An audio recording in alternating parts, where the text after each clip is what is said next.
Good afternoon, everyone. My name is Todd Letts. I'm CEO of the Brampton Board of Trade, and I'm your host today for the Brampton Board of Trade's Expert Interview Series. And today, our guest is Noah Schwartz. He's a sales representative with CBRE Limited Real Estate Brokerage. Welcome, Noah. Hi, Todd. How are you today? Good. So glad that you could make it for us for our expert interview today. This expert interview will provide an overview of the industrial real estate market in Brampton and across the GTA. We'll discuss the current market dynamics characterized by lots of demand, scarce supply. We'll talk about trends for the future, how to best navigate your business in an exceedingly tight market. Let me tell you a little bit about Noah. Noah Schwartz joined CBRE in 2019 after spending over 5 years as an executive recruiter with leading global firms. During his tenure in the executive search business, he focused on the industrial sector, having completed senior level assignments across a wide array of verticals, including manufacturing, automotive, supply chain, construction, engineering, chemicals, aerospace, oil, gas, and mining. So he's perfectly positioned in his background for the diversity of our market here in Brampton. His affinity and passion for commercial real estate, coupled with his experience and knowledge in the industrial sector, I should say, led him to the CBRE industrial sales leasing, concentrating on GTA West marketplace, which is the hottest marketplace. Noah has a relentless dedication to providing best-in-class client service and helping clients navigate complex real estate decisions to arrive at solutions that drive value for the company. He works as a member of Chris Bernac's team alongside Andy Hunn. The team provides a full range of services for industrial owners, occupiers, investors. Together, they form one of the top teams in industrial real estate in Canada. Noah, we are so happy that you were able to find time to speak with us today. I know a lot of folks are just so impressed with Brampton and what it has, its positioning. When we think of industries in our market, we think of ABB Robotics, we think of Benpro Global, we think of Coca-Cola's bottling plant, and so many more, Medtronic, Canon, etc. So this is certainly a dynamic market, and we're really looking forward to this conversation. So why don't I start off with, hello, how are you? Happy New Year. Yeah, likewise, and thanks for the amazing introduction there, and very excited to be here today. Good stuff. Well, why don't you give us a high-level overview? Tell us the current state of the industrial market across GTA West, and more specifically here in Brampton. Yeah, so I mean, you kind of touched on it in your introduction. I would say one of the key factors, putting it simply, it's an extremely tight market that can be characterized by exceptionally high demand and just a sheer lack of supply. I can kind of give a bit of an explanation on some of the key demand drivers and an overview on the supply side. When you look at demand, there's a number of things driving it, but I would say the biggest drivers would be, first and foremost, the e-commerce growth and 3PLs. These are trends that were existing well before COVID, but through COVID, it's really accelerated that quite significantly as consumers got more comfortable buying online. And that would be across a lot of demographics, ones that might have been slower to adopt previously. And that's something that we think is going to be sticky. It's not like those trends are going to go away at when the pandemic is in the rearview mirror. And that really requires a significant amount of industrial space. For everything that's being bought by a click, as opposed to in a store, it's kind of detracting from some of that retail demand and adding on to the industrial side. I'd say another big driver on the demand side is really companies' shift in mindset from just-in-time supply chain management to just-in-case. Historically, there's been a really big focus on staying lean and basically having inventory arrive just in time to minimize your costs. Whereas, as we've seen through the pandemic, demand can sometimes fluctuate and sometimes quite significantly. And companies want to be a bit more nimble so that they can accommodate when those shifts in demand do happen. So they're kind of starting to build a bit more security into their supply chains and saying, well, maybe we need a bit of inventory just in case. And obviously, that need for additional space contributes to industrial demand. So those would be two of the big drivers on the demand side. When you look to supply, I just want to rhyme off a few kind of metrics in terms of what we're seeing in the market. So, starting with the GTA West, which would be Peel and Halton, you're looking at a 338 million square foot market, and there is 0.5% vacancy across. What that means, like as an implication, you basically have too many groups chasing not enough buildings. So there's tons of occupiers, there's not enough buildings, and what we're seeing is, prices are going through the roof. And further, you're basically coming up on a competitive situation on just about any industrial listing that you're looking at. So there will be multiple offers. You will be, trying to position and maneuver in competitive environments. When you peel that down to Brampton, it's the same picture. Brampton's vacancy rate actually matches the broader GTA West at 0.5%. So there's just limited inventory available. I forgot to mention Brampton is an 88 million square foot market. So when you have 0.5%, it's just not a ton of vacant space. And also just a comment on the pricing within Brampton. Brampton's average asking lease rate is actually the highest across the GTA. It's around 14 and change net per square foot. And it's actually the only market to push past that $14 threshold. There are several that are close and kind of knocking on the door, but it's the main one that's kind of surpassed that $14. One final kind of point that I want to make on this topic is it's important to look to the future and what the pipeline looks like. Because ultimately the thesis here is we don't see these supply challenges going away anytime soon. If you look to the 2022 pipeline of development in the GTA West, this is actually a figure across the entire GTA. You're looking at 13 to 14 million square feet that they expect to be delivered throughout this year. And then next year, there's a bit of an uptick to around 16 million that they're expecting.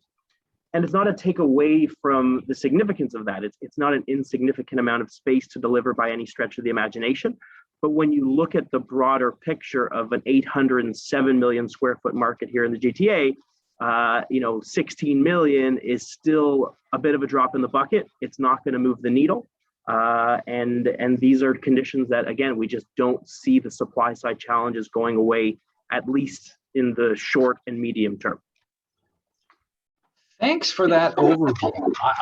I know that a lot of our viewers would be familiar with the multiple offers on properties in the residential market. And it's interesting to see that, as you said, there are sticky trends, both on the demand side and the supply side, trends that are going to be with us, I think what you mean by sticky, for quite some time. And they're driven by, again, demand. Consumer expectations. As you say, every time an order is made on through your computer, through your click and buy something from an online retailer, there is a requirement to store it, and the logistics involved in getting the right product to you at the right time. And that consumer expectation is going to continue. And as you say, in order for a company to ensure that it has the product that you want and that you get it in the time that you expect, which is almost next day delivery in many cases, there needs to be more inventory than what we've seen in the past. As your point, just in time is moving to just in case. And that with the supply, maybe you've got 1 or 2% more land coming up available in the next year or two. As you say, it's not significant, and so you're going to see a continued high demand for short supply, less than 1%, 0.5% vacancy, and the price being pushed over the 14-point threshold. Wow. Thank you so much for that overview. That really puts things in perspective. Go ahead, Noah. Yeah, one further comment is when you look at that new supply pipeline, a significant proportion of that is going to be pre-leased because there's a very active pre-leasing market. So a lot of these buildings are likely going to be 100% leased before the final structure is even ready for occupancy. So just a final kind of add-on point there. Well, the good news in all this is that this is creating jobs, and jobs in the logistics sector, jobs in construction, obviously, and putting the buildings together, and in the real estate facilitation market as well, site locators too. You know, this is a challenging market for businesses that occupy industrial space. So what advice would you give to a manufacturer, a distribution center, that would help them navigate this kind of market so that they have the space they need when they need it? Yeah, there's a fair number of pieces of advice that we would give to our clients and occupiers that are looking in this market. So I'll expand on a few of them. The first one is fairly simple, straightforward, is just plan far in advance. If you're 6 months out from an expiry of your current lease and you're only starting to look now, not to say it's impossible, but you're certainly starting out behind the 8 ball. We're encouraging groups to look at least 12 months or start considering and educating yourself on the market around 12 months in advance, ideally even more than that. And I'd say the more complicated your requirement, the more time you're going to need. So maybe just one very quick case study. Last year, we worked with a group who had a bit of a heavier manufacturing use. They had good financials, clean operator. They were looking for space for, I'd say it would have been at least 18 months. And the reason being is that in this market with such tight supply, a lot of landlords are really prioritizing groups with, just more of a clean, straightforward warehouse distribution use that's very light on the building. It's not, going to leave messes and cause any sort of, challenges from that standpoint. And there was multiple buildings that we had offers in on. And then another group would come in with a warehousing use and they would shift gears and prioritize that group. So, again, to summarize that point, you really want to be looking as far ahead as you can. And the more complex your needs, the more time you're going to need to lead with. That's point one. I would say another is really just get yourself educated on market dynamics, market pricing, and just try and have as realistic of a perspective of that as possible. For 20, 25 years, rates were always within a banner between around $5 to $7 net per square foot. If it was a strong tenants market, you're looking at $4.50 to $5. The strong landlords market, you're looking at $6.50 to $7 net. It's really only in 2017, 2018 where we started to see that dynamic shift. They basically ran out of room to grow. The supply started to constrain. Prices have taken off.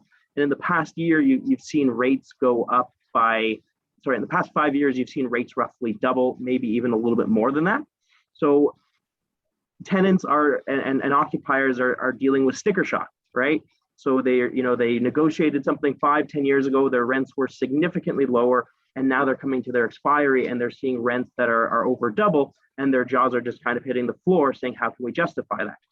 No matter what, it's going to be a tough pill to swallow. But if you can start, setting those expectations early, budgeting for these significant increases, at least that'll help make it a little bit of an easier pill to swallow.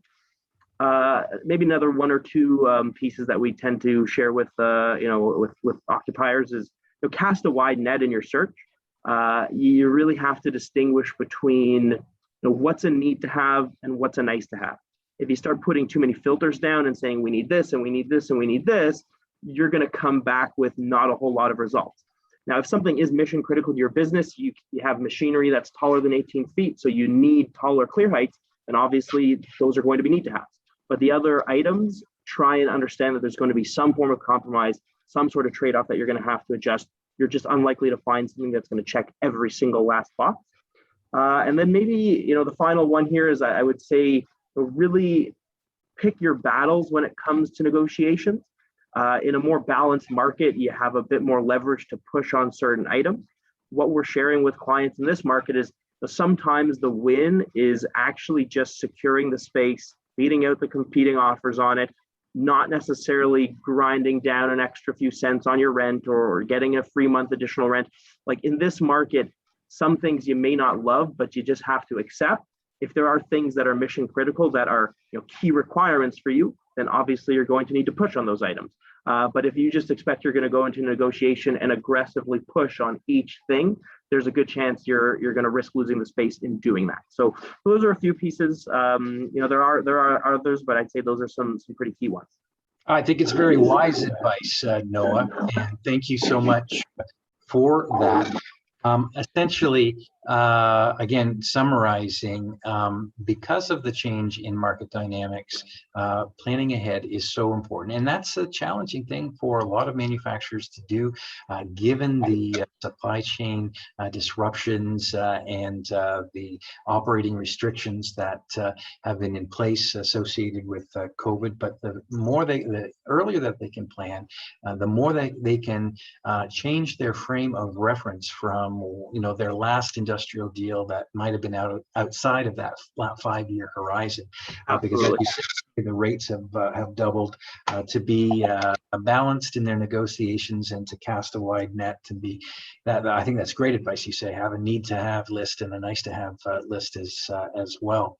Well, again, a really challenging industry right now for manufacturers, for logistics firms, for those in real estate. Of course, it's brought about because Brampton is so attractive. We have, the Pearson International Airport, Canada's largest, and the cargo capabilities there. We've got Brampton's intermodal terminal, their largest inland intermodal terminal here in Brampton, the 400 series highway. We've got the Milton Logistics Hub just to the west of us being built over the next 2 years. This is where you want to be for if you're a manufacturer, if you're in the distribution business, because of not only the market, the GTA in southwestern Ontario, but this infrastructure. So let's take our discussion a little more focused on Peel region and the Brampton market more specifically. Tell us a little bit about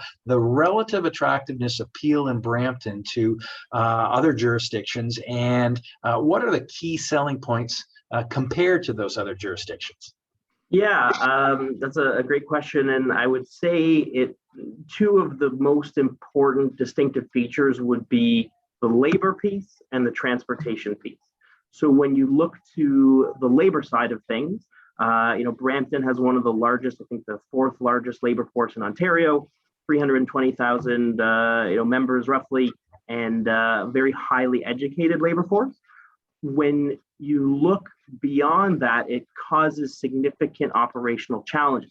Every business is different in terms of their needs, but if the labor force wasn't such a key advantage, people would be moving out of the city left, right, and center and going to places that are further out, out of the core. They would take advantage of pretty significant discounts on their rental rates or purchase prices, whatever it may be. However, that's not always so feasible for certain operations, because you start going out to these markets and you realize you actually can't staff your operation in the same way that you would within the core. So from an operational standpoint, that is really significant. And then on the transportation side of things, I think that's also absolutely critical, is the proximity to the core, the great highway access that you have in Brampton, because within the supply chain, it's actually transportation costs that are by far the largest component. I believe the breakdown is roughly 70% for transportation, 20% for labor, 5% for real estate, and then another 5% for others. So when you start going further out of the core GTA markets, or you go to the Midwest Ontario, you're going to see your transportation costs go up significantly for a lot of businesses, and that will quickly wipe out any benefit that you might see from taking advantage of discounted rents. So it sounds good in theory, but it's not always that feasible, and oftentimes you're going to again quickly eliminate any of those cost advantages from the rental rates being cheaper in further markets from the core. So I'd say those are two of the biggest factors, really reasons why people are willing to pay premiums to stay here. It's not always so feasible to go elsewhere and leave the city. So yeah, that would be kind of the two biggest points from my point of view. Yeah, the availability of talent and the accessibility, convenience of transportation. And those observations that you've made, again, very wise advice you're giving here, Noah. When we reach out to members of the Brampton Board of Trade, many of whom are in the manufacturing, the food processing, logistics, the tech, as well as many small businesses and the services that provide them. When we ask them about what's on their mind, transportation costs continue to be on their mind. You mentioned, 70% of the budget, whatever. So the flip side of what you're saying is not only is it good now, but because of the increasing demand, because of the shifting customer expectations with respect to delivery, we're so happy to see that the province of Ontario is moving forward quickly on adding to the highway infrastructure. The Highway 413 GTA West Corridor Highway will travel from York Region along the top of Brampton, dipping down through the Heritage Heights section and connecting with the 407, 401 junction.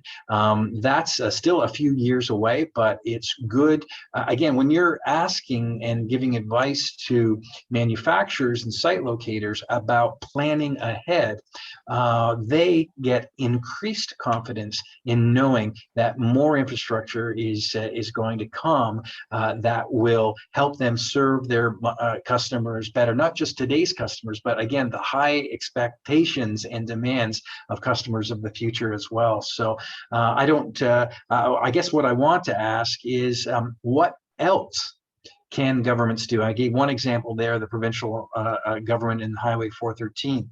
What else can they do? Can Brampton do to make Brampton more attractive and attract more jobs here in those key industries? Yeah, another great question. And I would say the first and foremost priority on that is, as I mentioned earlier, the core areas, the core industrial areas, they're basically fully built out. There's just not enough supply of land on which can be developed. So I'd say the number one priority really should be, unlocking more service designated employment land. So the sooner that, whether it be the municipality or the city, are able to get these elements or these areas of land to be designated and serviced, the more ability developers and groups are going to have to actually bring product to market. And as we've been talking about throughout the one of the themes of this call is that we eagerly need that inventory. So that's kind of point number one is just trying to move the needle and unlock some more designated employment land. And then the other one is really just there's no silver bullet to this, but I think just reducing red tape in these approval processes. In a lot of situations, these processes can take years depending on the site. So any way that they can streamline it or make responses faster or just be able to move things through in a quicker capacity, while obviously still being, what's the right word for it, still being deliberate and doing the necessary due diligence on their end.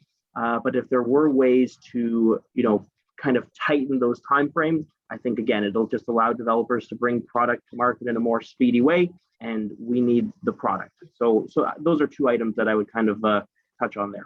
And I would add that both our regional and municipal governments need to be consistent in their unlocking of land that can create jobs and policies associated with unlocking that land, and consistent on the reduction of red tape. We've got some good news there. We've got a planning department at the City of Brampton that has brought on some new technologies, mobile inspections, dashboards that help building permits occur quicker and be approved quicker. Hats off to the City of Brampton for their efforts in cutting through the red tape and getting these jobs here faster. I wish that we would see the same dedication and the same consistency in unlocking new land. Again, we mentioned the northwest part of the city, Heritage Heights area, where the city currently has a plan for a very, very, I think it's the largest in the world in terms of width boulevard that would replace the highway that's required that we spoke about earlier, the GTA West Corridor Highway. And the city originally in 2019 thought the highway was a great idea for all the obvious reasons. When you're welcoming 16,000 new people to town, when you have consumer expectations that require next day delivery, it would just make life so much easier for Brampton residents, ordinary residents, employees, as well as businesses, to have that highway there. But in 2019, it made a lot of sense to them. I don't know what their motivation was, but now they've put together this concept of a wide, the world's widest boulevard that the Ministry of Transportation has deemed as, and the Minister of Transportation has deemed as incompatible. So I'd really like to see some consistency on the 2 points that you've mentioned from our local governments. Thank goodness the province is simply ignoring the city and the region. I mean, they're being respectful, they're listening to them, but the reality, and I guess that's where the Brampton Board of Trade is. We have individuals and experts like you and in manufacturing and logistics that represent the real economy. And we really do need that highway to unlock more land and to reduce, as you say, reducing the red tape are two important things that the city of Brampton can do consistently in order to create the jobs that they promised in the last election. Of course, 2022 is another election, both provincially and municipally, and I know a lot of people are going to be asking candidates to be accountable to that job creation by doing just what you suggested in terms of unlocking land and reducing red tape. Of course, that's going to have an impact on pricing as well, and might make it more realistic for more companies to come here to Brampton to create the jobs that we need. You know, last point on that, Noah, and I've really enjoyed this conversation. I got one more question for you, but I think there are about 152,000 Brampton residents that require our regional roads and our efficient highway system and more highway capacity in order to get to their jobs. And again, that just reinforces the points that we're making. If you take a look at the QEW, for example, in Oakville, and the great companies that have been attracted by that highway, be it Siemens, Aviva, WSIB headquarters, just think of the brand names that we could attract here in Brampton if we just moved that highway along faster. But that's just the northwest corner. Of course, the highway would go along the top. I want your advice. My last question here, Noah. Can you provide any commentary on what the hottest parts of Brampton are for industrial development? Where are the best opportunities for the future? Yeah, so I would say it's hard to determine, if one part is hotter than the next, because the entire market in Brampton right now, from an industrial standpoint, is exceptionally hot. But I think what you're getting at is, where do you see those waves of future growth, and where's their opportunity? And kind of goes back to the conversation we were having before. You got to go to where there's actually land, because if you look in the core areas, it's fully built out for the most part, or very few parcels that haven't been built upon. So when you kind of look and see what areas have land to support this, one area would be the Highway 50 corridor as you go up towards Bolton, kind of on the west side of Highway 50.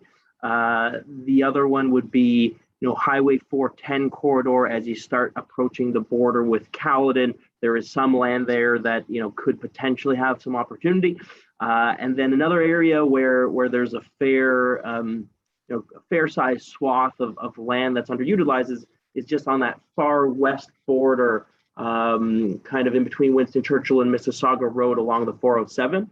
So just to the south east, you have Meadowvale on the Mississauga side. There's land there. There's room for growth there. I think again it goes back to needing to get some of that land unlocked and designated, serviced and ready to go. But those are three areas where you see some definite potential for additional growth.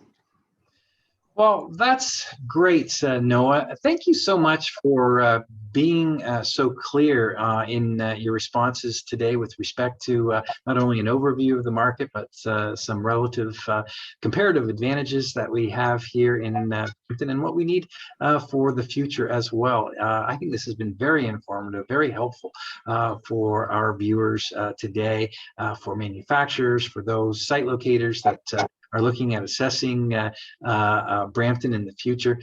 Any closing remarks, any thoughts for us as we close out the first month of 2022? Yeah, well, I mean, first off, just wanted to thank you again for taking this time with me. It's been a real pleasure, and I've certainly enjoyed the conversation.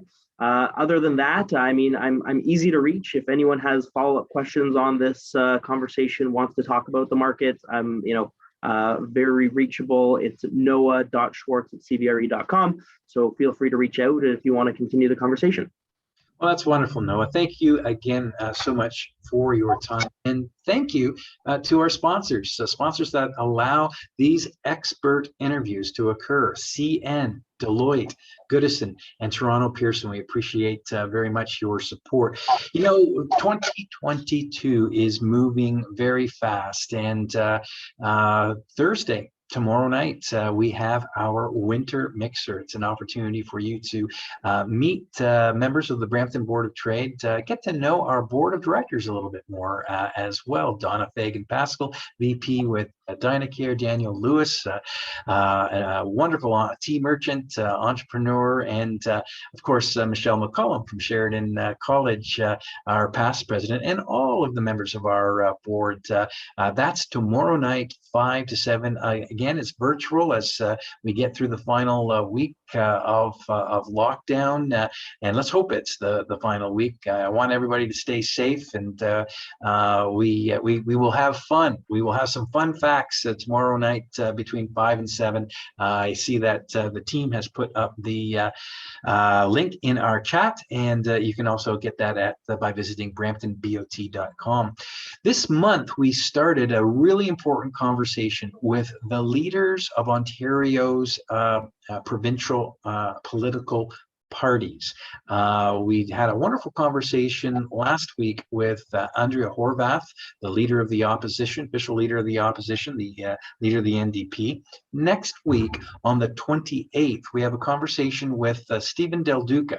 And Stephen Del Duca is the Ontario Liberal Party leader, and I hope that you can make it to that event.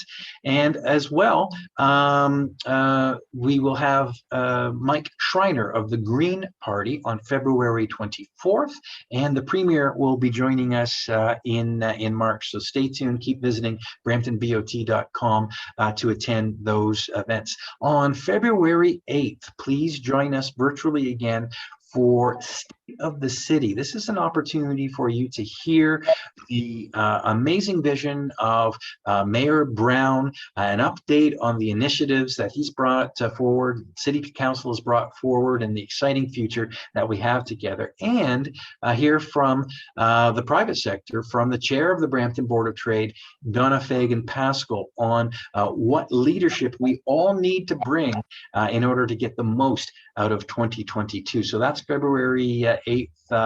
Look forward to seeing you there. It's an opportunity. It's over the lunch period. We've got gift cards as part of your registration fee, $25 gift cards for the Food Quotient and for J Red. Or if you want to pass on lunch and use the $25 to donate to a charity, we are sponsoring the Sheridan Student Emergency Fund at this State of the City event on February 8th. So So ladies and gentlemen, it's so wonderful that you joined us here today. Noah, thank you so much for your wonderful overview of the industrial market. Please feel free to reach out to the Brampton Board of Trade if there's anything that we can do to help you, to help connect you, an issue that you're dealing with at City Hall or any of the governments, or just for a word of encouragement. We're here for you. We've got access to some great experts like Noah and others in the respective fields. Thank you so much for your attention today. Thank you to our sponsors. Thank you to Noah. And we'll see you at your next Board of Trade event coming up real soon. Take care, everybody. Thanks again, Todd.